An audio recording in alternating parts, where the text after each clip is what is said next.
Good morning and thank you for joining my presentation. My name is Denis Kundic. I'm your Chief Information Officer of Icons Insurance Corporation. Today I would like to talk about cloud computing. In the first part of my presentation I would like to give you a brief introduction and overview of cloud computing technology. In the second part I would like to present you a business opportunity where cloud computing can help us getting more efficient and to reduce capital and operational costs. On the following slides I will explain to you what cloud computing is and how it would fit into our corporation with the goal to reduce costs on current IT infrastructure and services and to increase Icon's competitive advantage by using state-of-the-art technology. My main goal of today's presentation is to convince you that cloud computing is the right approach for our company and eventually seek your financial support and authorization to launch Icon's cloud project. What is cloud computing? Cloud computing is a mode to access IT resources such as servers, desktop, software or whole application suites with minimal maintenance effort or service provider interaction. What are the advantages of cloud computing? On-demand self-service. Cloud computing offers on-demand self-service, which means the provision of cloud resources are on demand and whenever they are required. If you don't need them, you don't have to pay for them, the so-called pay-per-use approach. Location-independent resource pooling. We do not know and mostly do not need to know where and how the IT resource is being provisioned. According to our demand, the resource provider will assign us the required virtual resource. That's it. Network access. All resources are being accessed through the network, mainly through the internet, using standard end-user devices such as laptops, mobile devices, and so on. Rapid elasticity.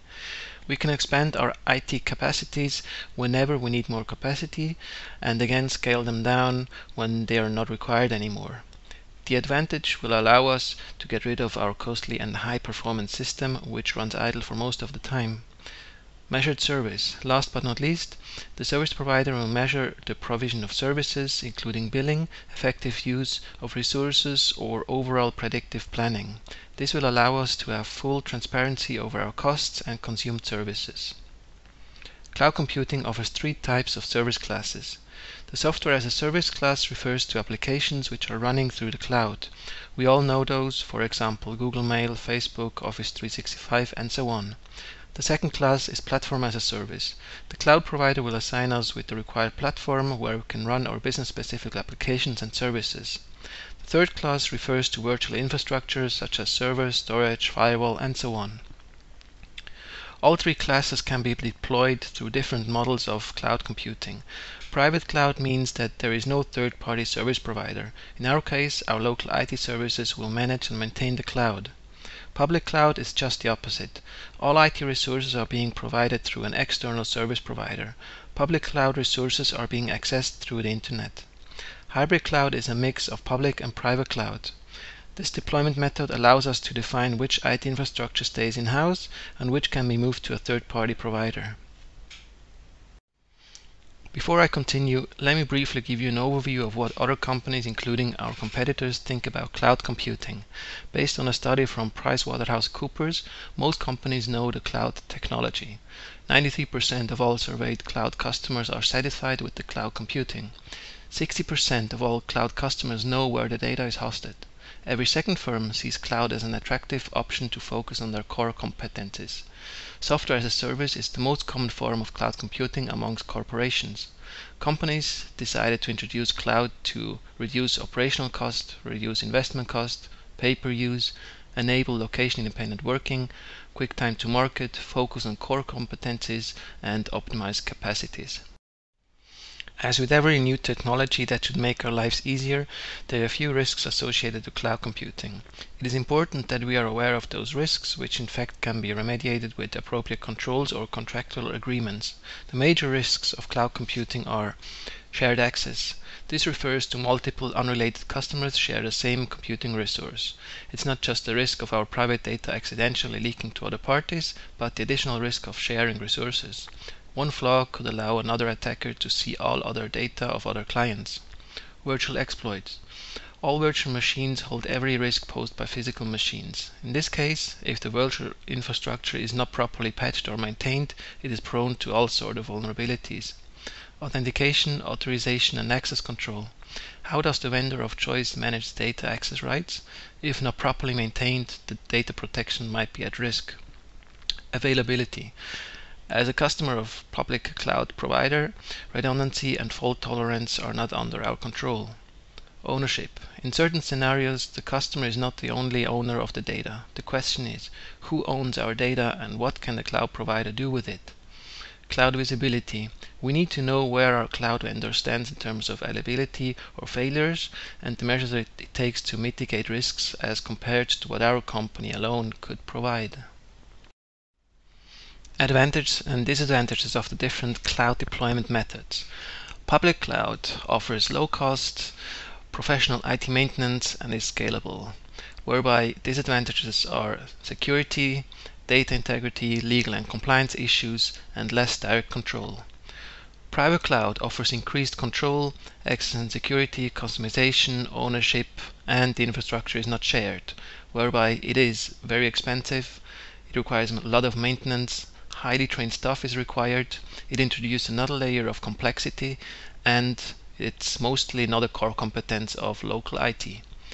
The hybrid cloud offers the possibility to share a network with third parties.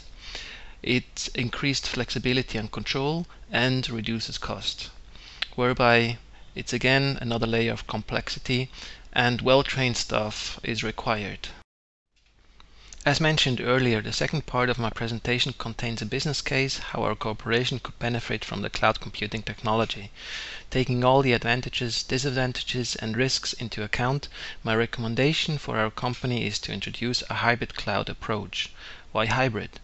As we learned earlier, a hybrid cloud is a mix between public and private cloud. Since we have to meet certain regulatory standards in terms of data protection, all confidential or higher data must remain on site under ICON's control. However, our core applications to run risk analysis and algorithms are predestinated to run in the cloud. Currently, our highly customized and high-performance system runs idle most of the time due to overnight processing. During the day, all this processing power is not being used. Cloud computing will give us the necessary computing power whenever we need it, and if we don't need it, we don't pay for it. Since we would be able to run real-time risk computations and not just over the night, we would gain a competitive advantage amongst our competitors. Let's take a look at the financial part of cloud computing. On the left hand side you can see a cost-benefit analysis over a project time period of 6 years. With my calculations, this project has a profitability index of 2.55, which makes this project highly profitable. In other words, each invested dollar yields $2.55 in return. After 3.7 years, we would have reached a payback period. The net present value is $27.8 and the internal rate of return is 35%. What if certain scenarios impact the project's critical costs and benefit variables? In case 1, we assume that the implementation costs increased by 100%, or in other words, we spend way more money to get our cloud up and running as planned. Case 2 assumes that the discount raises from 10 to 30%, and case 3 assumes that although we have the cloud in place, we were not able to reduce our local infrastructure as planned. As you can see on the right hand side, case 3 would have the longest payback period and a profitability index below 1. Therefore, the project would not make sense to implement under those circumstances. Case 1 and 2 have a similar profitability index, however, case 2 does have a shorter payback period. Nevertheless, both scenarios still have a positive profitability index. You will receive detailed calculations of those scenarios after the presentation as part of your handouts. My conclusion is, the senior management should approve this project. We have the opportunity to reduce costs, increase productivity, optimize the capacity of our IT infrastructure, have access to state-of-the-art technology, and ICONS can further focus on its core competencies. I recommend following best practices to implement cloud computing in our company. Define and pursue a goal with cloud computing supported by a business strategy. Then identify business processes and services that can be obtained through the cloud. Define measurable goals, for example, the reduction of costs or capacity optimizations. These goals must be in line with corporate objectives. Involve all relevant parties in the cloud project.